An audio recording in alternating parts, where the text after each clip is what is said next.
I love this pick for the Raiders. I thought it was an absolute home run. What's up, guys? Brentley Weissman here over at the Draft Network, and we're going to be taking a deep dive into the Las Vegas Raiders 2022 NFL Draft Class. Now, the Raiders had a busy offseason. Obviously, they got a new head coach in Josh McDaniels, a new general manager in Dave Ziegler. And, there's some expectations for this kind of first time head coach and general manager duo where there's some real pressure to make the playoffs last year. The Raiders, after going through a year with a ton of adversity, is still coming off a year in which they made the playoffs. And so anything short but a playoff appearance to me would be a disappointment. The Raiders were uber aggressive in trying to upgrade the offensive skill talent around Derek Carr, made a blockbuster trade for Devontae Adams in which they gave up their first and second round pick in this year's draft, which left them very handicapped with their draft capital this year. But like I said, there's some real pressure. They're going for it. And so for this year's draft, their number one mission is, okay, let's supplement some of these holes in our roster currently to give us the best chance to make the playoffs. With all that being said, let's dive in. With their first pick not coming all the way until the 90th overall pick in round 3, they went with Dylan Parham, interior offensive lineman out of Memphis. I love this pick for the Raiders. I thought it was an absolute home run. Parham is a guy I graded personally as a second-round interior offensive lineman. He's really stout at the point of attack, a former tight end who's really good in space. He's athletic. He can move, really good feet and pass protection. But for me, it's his consistency in his hand use and technique. He is so smooth and patient with his punch. He's able to redirect against bull rush and sit back in his hips. This is a guy who is just a rock-solid interior offensive lineman. And for the Raiders, a team that really struggled to run the ball last year, they needed a guy along this offensive line because, quite frankly, they felt the losses of Rodney Hudson's, of the Gabe Jacksons, of the Richie Incognitos of the world. They don't have that guy currently on their roster.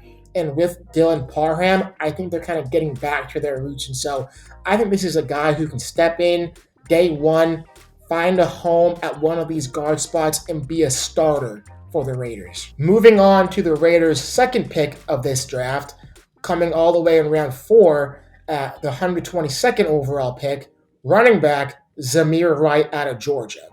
Now, I can't lie, on draft day when they made this pick, I was a little bit surprised when you think about the running backs they currently have on their roster. Josh Jacobs, who's a former first-round pick. They have Kenyon Drake, who I know the team likes. I think they signed Brandon Bolden from New England, who obviously has familiarity with Josh McDaniels. And so on the hoof, you don't necessarily think of running back as a need. But then you realize, okay, Josh McDaniels and Dave Ziegler went ahead and didn't pick up Josh Jacobs' fifth-year option. So that leads me to believe maybe the team isn't that hot and heavy over Jacobs and will let him walk next year in free agency. If that's the case, Zamir White is a pick I really like a lot because I love the player. Zamir White, he was kind of used in a timeshare role at Georgia, splitting time with Kendall Milton and James Cook. But he's the player that actually led the team in rushing over the past 3 years. A 5-star recruit, White's a really good athlete, big, strong, physical, has really good burst, can do a bunch of things out of the backfield in the passing game, really good in pass protection. He's just a very solid player coming out of the backfield. And so I think he may have struggled to find a year 1 impact, but look for him in year 2 and year 3 to be a difference-making running back because he's a guy who's supremely talented. Next pick for the Raiders also comes in round 4 at pick number 126, and that's Neil Farrell, nose tackle out of LSU. To me, the Raiders are going by the book. I think their 2 biggest needs entering the draft was interior offensive lineman and interior defensive lineman. And for them to be able to address that with their first pick, and then again here, to me, makes a ton of sense. Farrell plays predominantly the zero tech, lining right across the center. He is a gap eater, a space eater, a very wide body, which to me fits perfectly with what the Raiders want to do on defense. New defensive coordinator Patrick Graham comes over from the Giants, in which he's used to having a player like this as he had a lot of success with Dexter Lawrence. Neil Farrell is a player who's outstanding at the point of attack, really good in the run game, very strong, very physical, can stack and shed, can do all the things you need to do to really help your linebackers make plays on the football. I think this is a home run pick for the Raiders and a guy who I can see very early fitting into this defensive line rotation. Next pick comes at round number 5, pick number 175th overall. Another interior defensive lineman, Matthew Butler. So a nice little double dip here along the inside of their defensive line. Butler is a player who I got the chance to watch firsthand at the Shrine Bowl down in Las Vegas in January, and he was one of the best players at the event in totality. A player who's really well-rounded, where, Farrell, he excels in the run game as a kind of gap-eating, two-down type of nose tackle. Butler actually has 3-down value because he's actually a difference maker in the pass game as well. He has a good first step quickness, able to win gaps as an interior rusher, good hand use, good power at the point of attack, and he's really good against the run. And so this is a player who I personally shocked lasted around number 5. I actually heard he was higher than Farrell on their board, so the Raiders are probably ecstatic being able to get both back to back.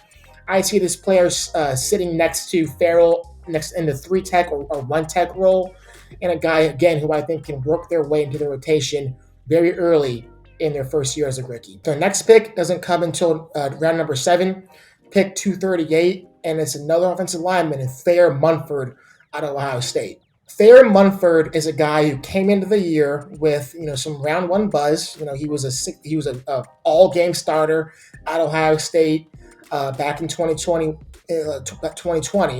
and unfortunately for him, his 2021 season was pretty disappointing. If you go back and watch the Michigan game, that was essentially a highlight for Aiden Hutchinson, and a lot of those reps came against Munford. Munford is a player who has started a variety of positions. He's a former right tackle, left tackle, played some time at guard. But I think his role with the Raiders will come as kind of the fifth, sixth offensive lineman in the rotation, a guy who can get you out of a game, be that swing tackle, and develop into potentially a right tackle for the future for the Raiders. But a guy here late in the 7th round, he has some experience playing a ton of ball for Ohio State. I like this as a swing for the Raiders to try to get a developmental left tackle here. Makes a ton of sense. And then lastly for the Raiders, their last pick for the 2022 NFL draft class, coming here at round 7, number 250 overall, another running back, Britton Brown out of UCLA. Now, Brown is a back who split time with Zach Charbonnet at UCLA, a former Duke transfer. Not many people knew a lot about him, but me being a Pac-12 guy, I'm pretty familiar with his game. Good contact balance, good vision, good receiver out of the backfield. I just struggle to see where he makes the roster, given the backs I already mentioned with Josh Jacobs, Kenyon Drake, Brandon Bolden, Zamir White. It's a crowded running back room. I think Brown's destined for the practice squad, but that's not to say he can't have an impact in year 2 and year 3. That'll do it for the Raiders 2022 NFL draft class. Be sure to leave a message in the comments. Let me know what you think. Also, be sure to like and subscribe to the Draft Network channel on YouTube for more NFL and NFL draft content.